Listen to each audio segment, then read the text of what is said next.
let's just rewind to the year 2000 for a second. Oh, wow. Okay. Going back a bit. Yeah, but picture it. It's a Friday night. You walk into this brightly lit store. The smell of popcorn hits you immediately, and you are just surrounded by these massive walls of blue and yellow. You're at Blockbuster Video. Exactly. You were at Blockbuster. And at this specific moment in time, Blockbuster is at the absolute undisputed peak of its power. I mean, they have physical brick-and-mortar stores in nearly every neighborhood. Massive foot traffic. And a highly lucrative, if maybe universally despised, business model of shitting their customers with late fees. Right. They're Goliath. And then this little startup called Netflix comes along, led by a guy named Reed Hastings. And Netflix introduces this wild idea of DVD rentals by mail. And crucially, absolutely no late fees. Which was a huge deal at the time. Huge. So Hastings looks at the landscape, sees an opportunity to merge forces, and he makes what we now know was a very modest proposal to Blockbuster's CEO, John Antioco. He just says, buy Netflix for $50 million. Which, to put that number into proper context, was a mere 0.6% of Blockbuster's annual revenue at that time. A rounding error. Literally a drop in the bucket. And in what is now widely studied in business schools as one of the most spectacular strategic misses in corporate history, Antioco declined the offer. He laughed them out of the room. He really did. It is genuinely mind-boggling to think about now, considering where both companies ended up. Yeah. But we have to ask the deeper question here. Why did it happen? Antioco wasn't a foolish person. You don't build a multi-billion-dollar global empire by being incompetent. So what actually went wrong in that boardroom? Well, the autopsy of that decision is fascinating. Antioco fell victim to this devastating combination of unchecked assumptions and profound cognitive biases.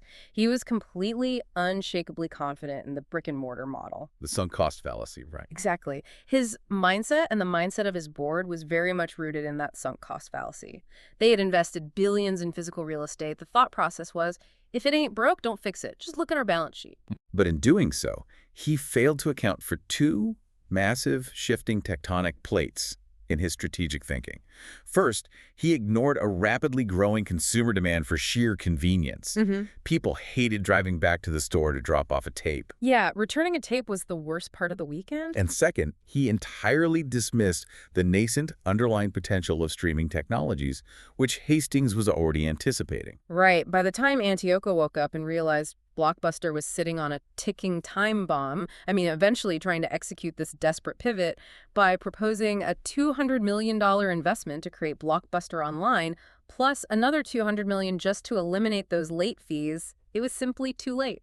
The cultural and financial momentum had shifted permanently. Permanently. So you might be listening to this deep dive and thinking, okay, great history lesson, but I'm not running a global video rental chain. What does this actually mean for me? Right. Why are we talking about this? We are starting here because the author of our source material today makes a brilliant and honestly terrifying point. Even the most brilliant, highly educated leaders fail at strategic thinking when they are blinded by their own biases, and more importantly, when they are drowning in operational distraction. Yes, the operational overwhelm. Think about your average Tuesday. The endless Slack notifications, the countless emails that just need a quick look, the constant fighting of daily operational fires, it completely fragments your focus. It does. You end up relying only on the information that is directly in front of you, which is almost always incomplete. And that operational overwhelm is exactly what today's Deep Dive is aiming to solve. We are unpacking a truly game-changing book. It's called The AI-Driven Leader. Harnessing AI to Make Faster, Smarter Decisions by Geoff Woods. It's such a crucial read right now. It really is. And the core mission of this book, and our goal for you for the rest of this deep dive, is to move you from that state of fragmented operational overwhelm to a state of sharp strategic clarity. We are going to explore exactly how adopting an AI-driven leadership mindset prevents you or your team or your entire organization from becoming the next Blockbuster. And we should probably clarify right up front what this deep dive is not about. Please do. We aren't here to teach you how to use ChatGPT to write a slightly more polite email to your vendor, or how to generate a funny image for your weekly PowerPoint deck. No parlor tricks. Right, no parlor tricks. We are talking about fundamentally rewiring how leadership operates. The vehicle for that transformation is using artificial intelligence not just as a piece of software, but as a highly capable strategic thought partner. A thought partner. That concept, the thought partner, it brings us right into the first major paradigm shift the book demands. Redefining leadership in the AI era requires you to change the fundamental question you ask when you face a challenge. This is so important. Historically, leaders have looked at a bottleneck and asked, how do I solve this problem? Or, if they're good at delegating, who can I hire to solve this problem? But the book argues you must adopt a new default. Mm, You must start asking, how can AI help me solve this problem? yes. I want to push back on that for a second, just to play devil's advocate. Yeah. Because when you say thought partner, my instinct is to say, wait a minute, isn't a tool just a tool? Uh-huh. If I use a calculator, it's helping me solve a math problem, but I don't call my TI-84 a thought partner. Why elevate AI to that level? It's a really fair challenge, but the calculator analogy falls short of what modern AI actually does. A calculator only computes exactly what you tell it to, based on fixed formulas. It doesn't suggest a different way to structure your budget. It doesn't ask you if you've considered the tax implications of your math. Right, it's just a number. Exactly. A thought partner does so much more. The author draws a very deliberate line between a thought leader and a thought partner. You, the human being, you are the thought leader. Because I have the context. Yes. You possess the context of your company's culture. You understand the unspoken political dynamics of your executive team. You have empathy, moral reasoning, and ultimately, you carry the responsibility for the outcome.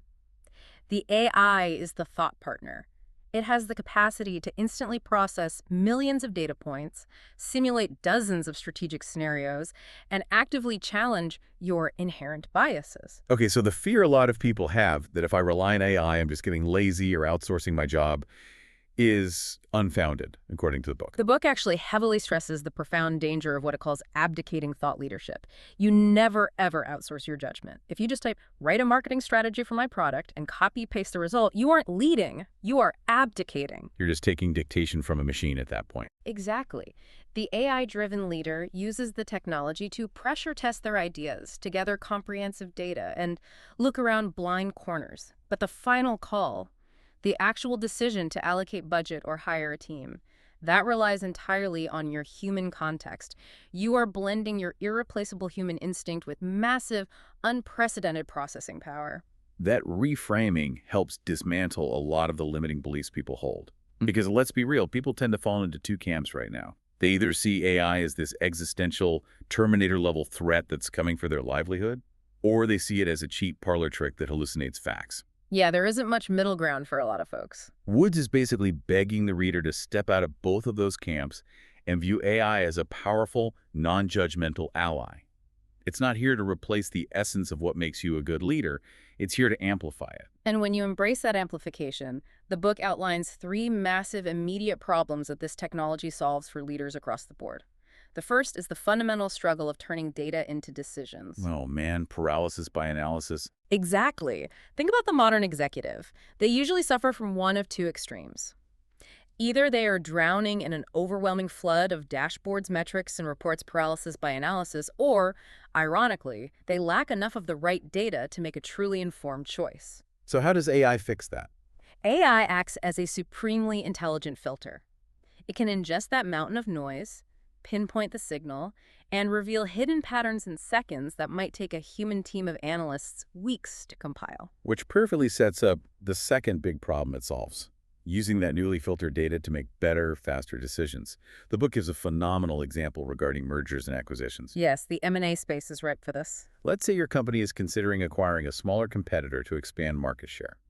Traditionally, what does that look like? It's months of grueling due diligence. It's armies of analysts building financial models, reading thousands of pages of contracts, and having endless, exhausting meetings just to figure out what the data actually means.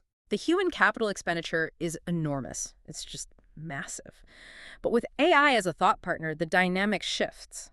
You can securely feed the target company's financial history, their customer churn rates, their product roadmaps, and the broader market data into the AI. All at once. All at once.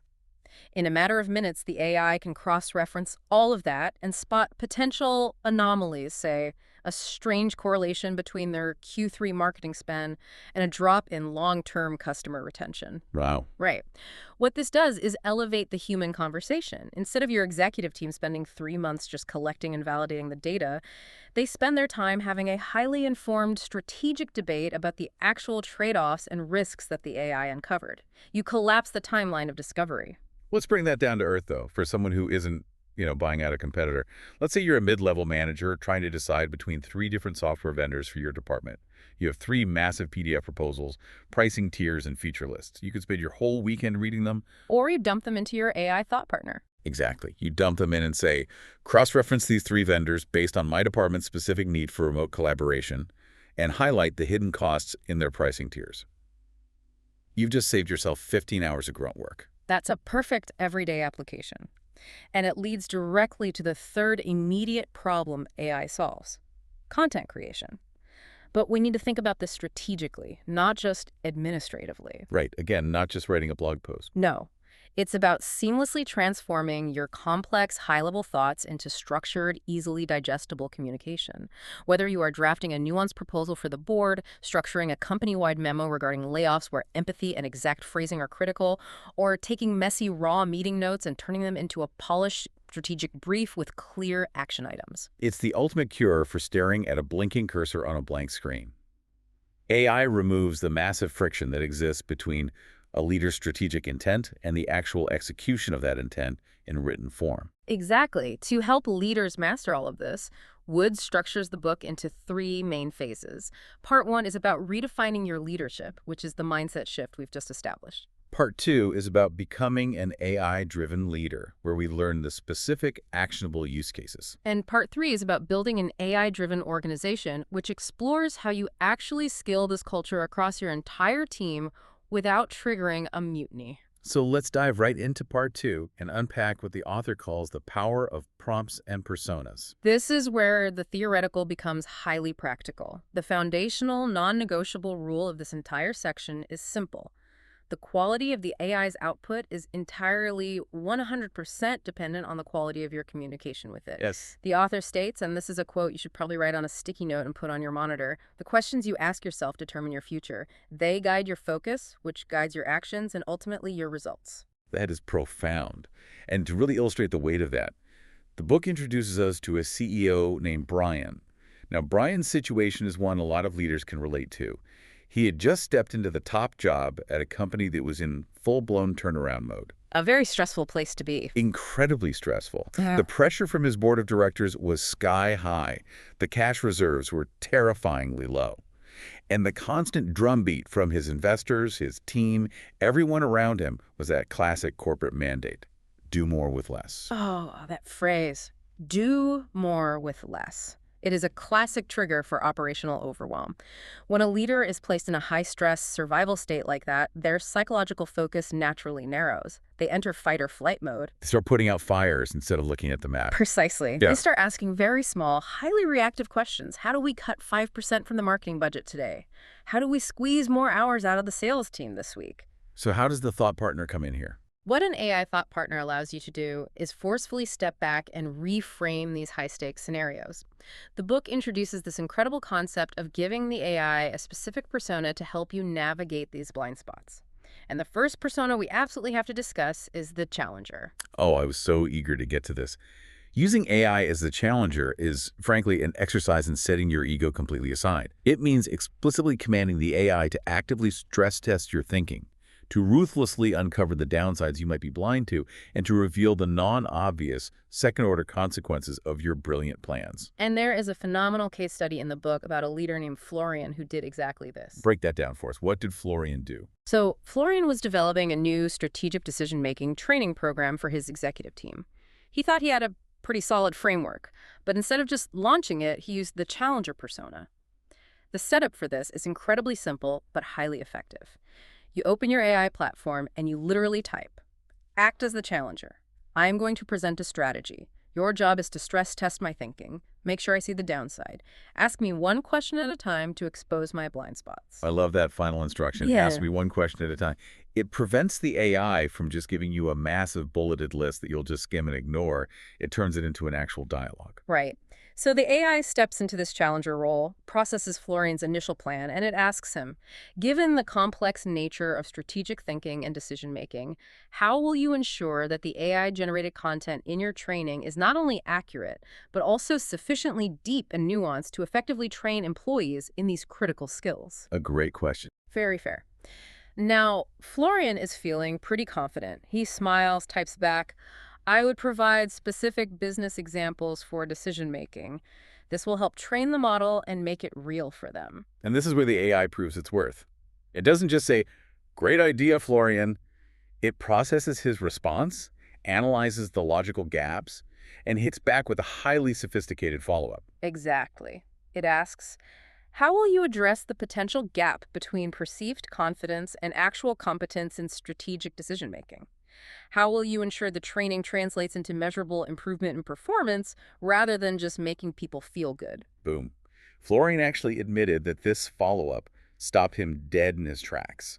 He had to physically step away from the keyboard and go internal. He realized he hadn't fully thought through the metrics. Right, he was optimizing for a training session that people enjoy, not one that actually made them better decision makers. Yeah. So he eventually sat back down and answered that they would need to track decision-making speed and correlate it with increases in sales revenue. But the AI wasn't done. No, it wasn't. It followed up again, acting as that relentless challenger, asking how he would ensure that an emphasis on speed didn't inadvertently compromise long-term strategic goals for short-term gain, and how he intended to balance that speed with thorough risk analysis. Think about the immense value of what just happened there.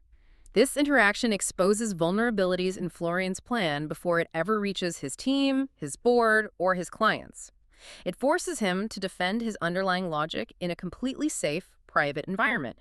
You don't lose face in front of your peers, you just sharpen your strategy. Right, because if a human colleague grilled you like that, you might get defensive. You might think, Bob from accounting is just out to get me. But because it's a machine, you take the feedback purely logically. There's no ego involved. Exactly. And look, you can apply this challenger persona to almost anything. If you are a mid-level manager about to submit a budget request that you know your VP is going to scrutinize, you can ask the AI to play the role of a skeptical VP and poke holes in your ROI projections before you ever send the email. Which serves as the perfect transition to the second persona, the book details, the communicator. Where the challenger tests your logic, the communicator helps you test your messaging. This is a huge one for leaders. It is. This is all about using AI for intense role-playing and pre-mortem analysis to avoid stepping on conversational landmines. There's a story here about an executive team that was preparing for a highly contentious meeting with a hostile activist board. Okay, let's pause there and make sure we define our terms. For anyone who hasn't been in the C-suite trenches, what exactly is an activist board? Great point to clarify. So an activist investor or an activist board member is essentially an individual or maybe a group that buys up a significant amount of a company's shares specifically to gain influence and force major changes. Right, they aren't passive investors hoping the stock just goes up over time. No, they were aggressively pushing for restructuring, new leadership, or changes in strategy, often very publicly and very combatively. So a meeting with an activist board is generally a high-stakes, highly confrontational event. Okay, so the tension is already at an 11. Exactly. The CEO knows this quarterly meeting is going to be a bloodbath. So what they did was feed the professional profiles, the past voting records, and the known behavioral tendencies of these specific board members into the AI. They basically created a digital simulation of the boardroom. Wow. And the AI analyzed these profiles and accurately predicted that one specific board member, let's call her Susan, would absolutely zero in on one granular detail: the unit-level economics of their club pricing versus their standard retail pricing. And just to clarify that term as well for everyone, unit-level economics simply means looking at the direct revenues and costs associated with just one single item or one single customer, rather than a whole company's budget. It's getting into the extreme weeds of profitability. Right into the weeds. And the AI warned the executive team that if they glossed over this specific metric, Susan would use it as a wedge to derail the entire presentation and attack their credibility. So what did the CEO do? The CEO saw that prediction and instantly agreed. He was like, she absolutely will. Because they had this warning in advance, the executive team immediately updated their master slide deck. They added an entire appendix detailing those exact unit economics, specifically designed to anticipate her attack and gain her trust. They neutralized a massive landmine before they even walked into the room. But wait, I want to jump in here and play devil's advocate because I know what a lot of leaders are thinking right now. Go for it.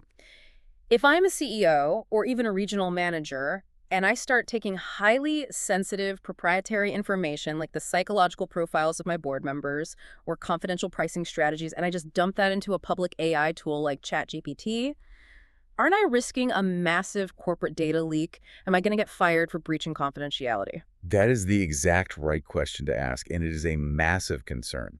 The book addresses this head-on, and it requires a clear distinction between consumer AI and enterprise AI. Let's break that down. If you are using the free public version of consumer AI models, yes, your data might be used to train future models. Do not put sensitive company data in there, period. However, true AI-driven leaders and organizations use enterprise-grade AI environments. Those are totally different. Completely. These are closed sandboxes. They have SOC 2 compliance, strict data encryption, and zero data retention policies. When you type something into an enterprise AI, it doesn't learn from it for the public model, and it doesn't share it. It processes it within your secure walls and deletes it. So you must ensure you have the right infrastructural security in place before you start uploading board transcripts. That is a crucial caveat. Assuming you are in that secure and enterprise environment, the story with the activist board gets even more impressive when we talk about continuous learning. Oh, this part is brilliant. The executive team didn't just run the simulation once and forget about it. After the actual board meeting concluded, they took the real, transcribed audio of the meeting and fed it back into their secure AI. They instructed the AI to compare its initial predictions against how Susan and the other board members actually reacted in the room. That's incredible. By doing this, the AI updated the board's personality profiles based on new evidence, essentially becoming an even more accurate, highly tuned simulator for the next quarterly meeting. That is just next-level preparation. You are literally practicing high-stakes negotiations against a machine that learns your opponent's tendencies. And if you aren't facing a board, you use the communicator persona to practice for a tough performance review with an underperforming employee or a tense negotiation with a vendor who keeps raising their prices. You simulate the human friction. Which brings us to the third persona the book mentions, the interviewer. The challenger is for when you have a plan. The communicator is for when you have a message. The interviewer is for when you have absolutely nothing but muddled thoughts. You don't have a strategy yet. Right, you just have a vague sense of a problem. You ask the AI to interview you, one question at a time, to help extract and clarify your own ideas from your subconscious. It's a fantastic cure for the blank page syndrome. Instead of staring at a Word document trying to write a visionary strategy from scratch, you just tell the AI, I need to figure out our Q3 marketing push, but my head is spinning. Act as an expert consultant and interview me. Ask me one question at a time to help me build this strategy. And you just answer the questions until the past reveals itself. Now that we understand these conceptual personas, the book transitions into the actual practical mechanics of execution. Woods provides a highly structured, 7-step decision-making process designed to do one primary thing: collapse time. Okay, let's walk through these 7 steps. And to make this really concrete, let's invent a running example to follow all the way through. Let's do it. Let's say you are a VP at a mid-sized tech company, and you are trying to make a massive, highly emotional decision. Do we enforce a strict return to office mandate, or do we stay fully remote? It's a decision that impacts real estate costs, employee morale, and productivity. How do we use the 7 steps here? Excellent scenario. Step 1 of the framework is identify the objective. Often, leaders rush to solve a problem without verifying if they are tackling the root issue or just a symptom. In your return to office example, a leader might think the objective is get people back in their cubicles. Because the parking lot is empty. Right. But AI helps act as a sounding board here. You explain the situation to the AI and it challenges you. Why do you want them back? Is productivity actually down, or are executives just anxious? It forces you to find the root objective, which might actually be improve cross-departmental collaboration, not just physical attendance. That's a huge distinction. It is. Crucially, the AI will force you to weigh the opportunity cost. It will ask, if you enforce this mandate and focus leadership capital on compliance, what strategic initiatives will suffer if 10% of your top talent quits? It demands that you justify the true objective. Step 2 is role play and communicate. This ties directly back to the communicator persona we just discussed. Before you ever draft a company-wide email announcing a decision, you test the messaging. In our RTO example, you would tell the AI, act as a highly skeptical, fully remote senior developer who values work-life balance. I'm going to pitch you our new hybrid work policy. Tell me why you hate it. I love that. Tell me why you hate it. The author emphasizes that doing this guarantees you will extract at least one valuable insight that will boost your influence. You might realize your messaging sounds incredibly corporate and lacks empathy, allowing you to soften the tone before you hit send. It's a free rehearsal with an expert critic. Then we arrive at step 3, gather and analyze information. Now, in traditional corporate environments, this step is where decisions go to die. They get bogged down for weeks or months Why is that? because information is deeply siloed. Sales has their Salesforce data, HR has their employee satisfaction surveys, operations has their facility utilization metrics. Getting a comprehensive view requires manually requesting, waiting for, and painstakingly combining reports from protective department heads. And this is where the book introduces a brilliant case study about breaking those silos. It's the story of Tim O'Sullivan, the CEO of an organization called Boundless AI. Tim was working with a late-stage clinical biotech company. Now, this company was in the process of submitting their very first new drug application, specifically for a targeted cancer treatment. That's massive. For anyone outside the medical field, a new drug application to the FDA is a monumental make-or-break task. We're talking about millions of pages of clinical trial data, demographic breakdowns, efficacy rates, and adverse event reports accumulated over years. The sheer volume of complex, highly technical research data involved is staggering.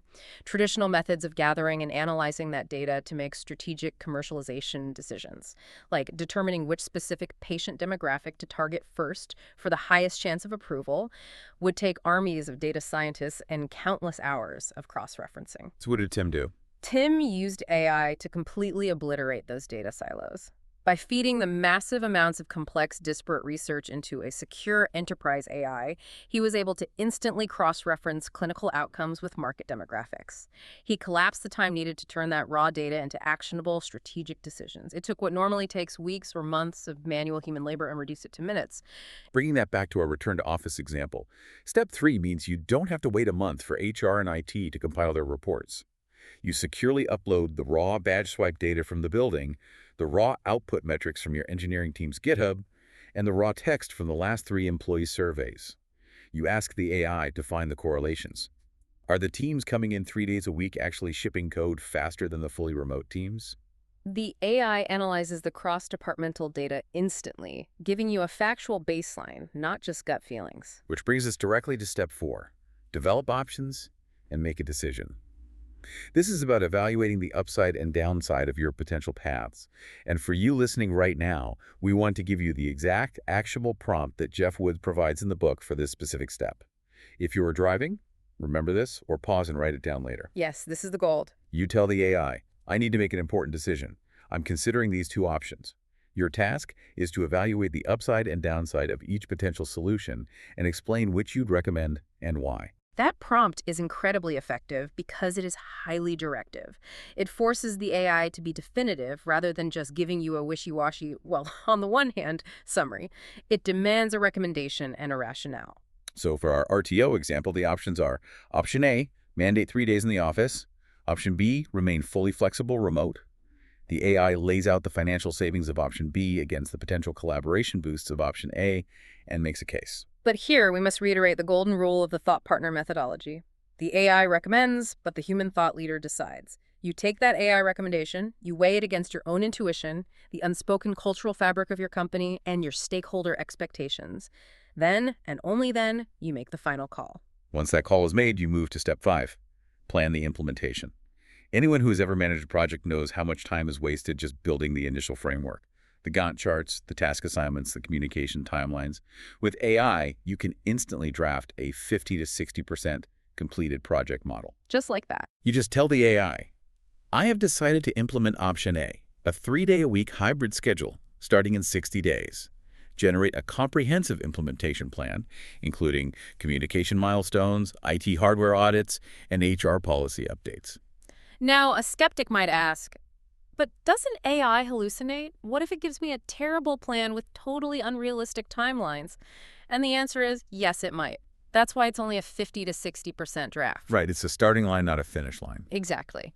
The magic happens when you step back into the driver's seat. You review the draft, correct the hallucinations, fill in the specific proprietary details, and then, in a brilliant meta move, you feed your updated plan back into the AI and ask it to play the challenger again. You ask, spot any logistical weaknesses or gaps in this execution plan. It might point out that you forgot to audit your parking lot capacity for Tuesdays when everyone is mandated to be there. I love that. Using the AI to check the work the AI helped you build. The final steps of the process are Step 6 and Step 7. Execute, evaluate, and iterate.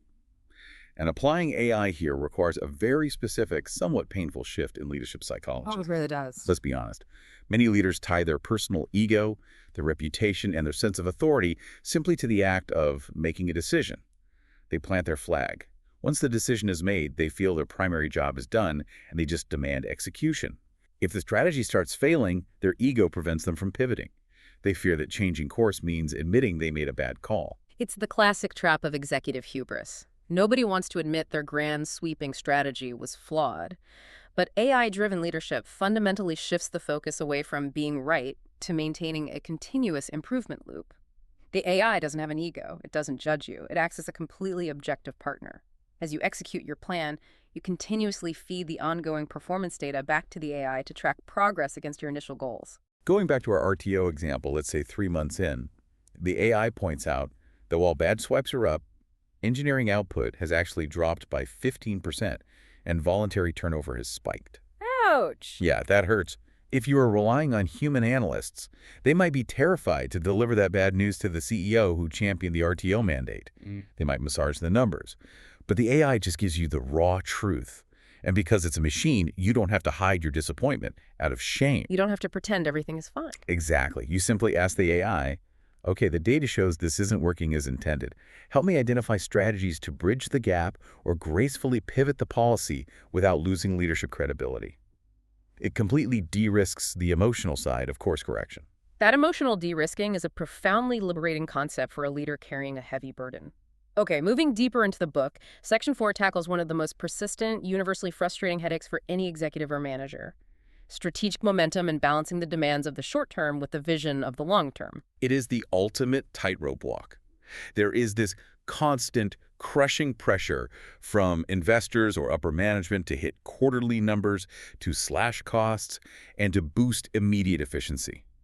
But doing that often comes at the direct expense of long-term growth, research and development, and innovation. It's what the legendary academic Clayton Christensen called the innovator's dilemma. Okay, for anyone who hasn't read their Harvard Business Review today, break that concept down for us simply. Simply put, the innovator's dilemma describes a situation where a successful company does everything right. They listen closely to their current best customers, they aggressively optimize their current profitable products, but in doing so, they completely miss new disruptive technologies. Because they're too focused on the present. Exactly, because those new disruptive things don't meet their current customers' needs yet, and they look like bad investments in the short term. So the company optimizes itself right into obsolescence. Blockbuster is the ultimate example.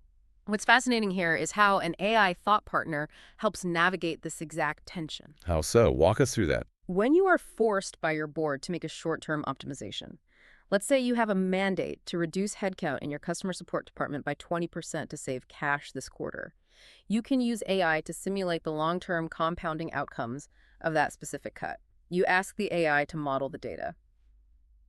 If we cut these roles, how will it impact our average ticket resolution time? Based on industry averages, how will that increased wait time impact customer retention in 24 months? Will the revenue loss from churned customers ultimately outweigh the cash saved from the salaries? AI helps you rapidly quantify those future second-order risks. Yes, instantly. That is incredibly powerful, because then you aren't just walking into the board meeting saying, I have a bad feeling about these cuts. You walk in with a data-driven, balanced case. You can confidently prove to your board that you aren't sacrificing the future of the company just to survive the Tuesday earnings call. And to ensure you consistently nail this balance between the short and long term, Woods provides an incredible actionable framework in the book, the AI-assisted quarterly strategy review. We are actively challenging you, the listener, to implement this specific exercise this week. Do not wait for the end of the quarter. Here's exactly how you do it. The book lays out 3 specific review areas you need to focus on. First is execution. You must ask yourself, what tangible progress has been made toward our overarching strategic plans so far this year? Where are the bottlenecks, and what specific tactical changes do we need to make right now to get back on track? Second is people. This is vital. Ask yourself, are the right people sitting in the right seats? Are they focused on doing the right things, and are we investing in growing them in the correct direction?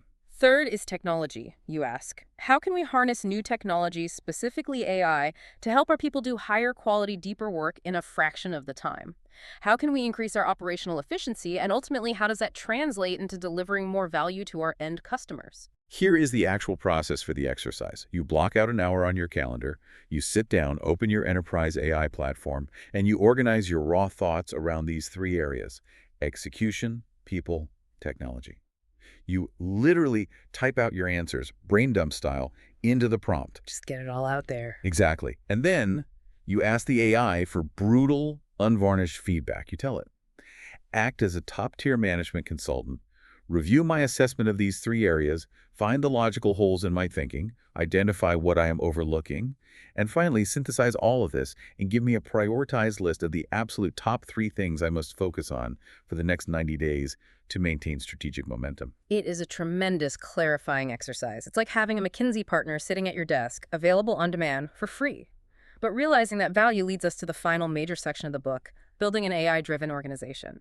Because the hard truth is, being an AI-driven leader in isolation isn't enough to move the needle for a company. You can't do it alone. You really can't. You might be highly efficient, but if the rest of your team is still operating in the Stone Age, the organization fails. You have to take your team from 0 to 1. And to explain how to do this, the book introduces a core concept called the AI empowerment flywheel. The flywheel concept is brilliant because it explains how momentum builds. Think of a heavy physical flywheel. Pushing it the first few inches requires immense effort, but as it spins, it generates its own momentum and becomes almost unstoppable. The AI empowerment flywheel starts incredibly simply.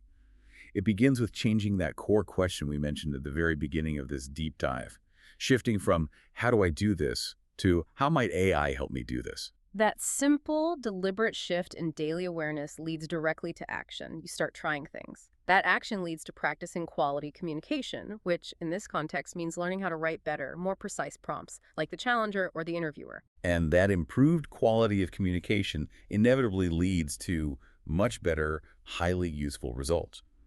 When you get those great results, it feeds right back into your awareness, proving the value of the tool, making you want to use it more. The cycle spins faster and faster. However, the author is deeply realistic. As you try to spin this flywheel across an entire department or an entire organization, you will inevitably smash into a wall of human resistance. Of course, people hate change. They really do, especially technological change that they fear might replace them. The first step in overcoming that organizational resistance is taking a hard look in the mirror and clearly identifying your own role in the change management process. Exactly. You have to know your leverage point. Are you the CEO, the final decision maker who can allocate budget and set mandates? Are you a mid-level manager acting as an influencer, trying to persuade the executive team above you to invest in enterprise AI?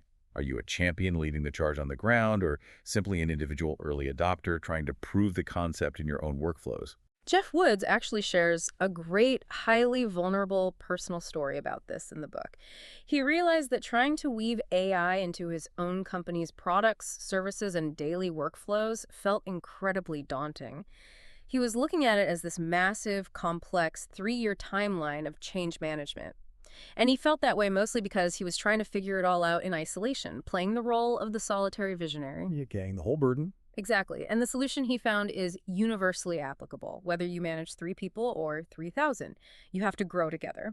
Instead of disappearing into a cave and descending from the mountain weeks later with a finished, heavy-handed AI mandate that you force on your team, you take a different approach. You cast a high-level vision of a specific, painful problem the company is facing right now.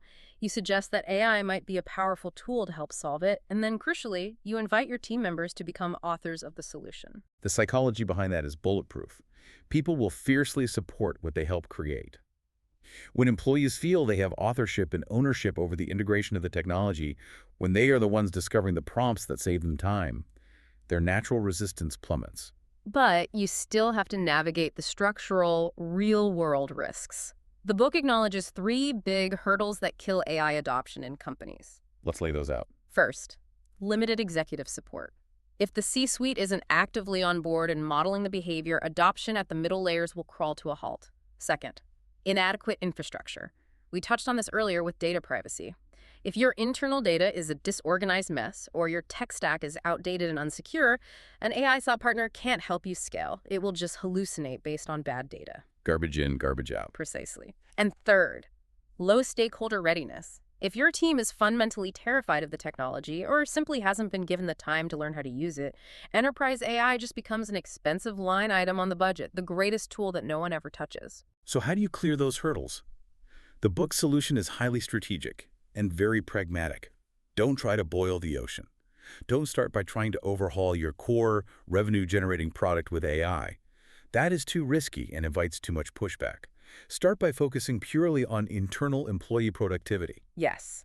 Find the natural innovators and the enthusiastic early adopters on your team, the people who naturally love tinkering with new software. Every office has them. Put the secure AI tools in their hands first. Give them permission to play.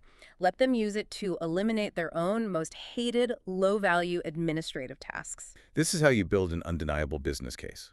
When Jane, in accounting, who usually spends 2 grueling weeks at the end of every month doing a manual reconciliation process, suddenly uses AI to write a macro that does it flawlessly in 2 hours, people notice. Jane is happier. The work is accurate. You use those highly specific, undeniable wins to create light bulb moments for the more skeptical leaders in the organization. You don't build broader support through hypothetical promises about the future of work.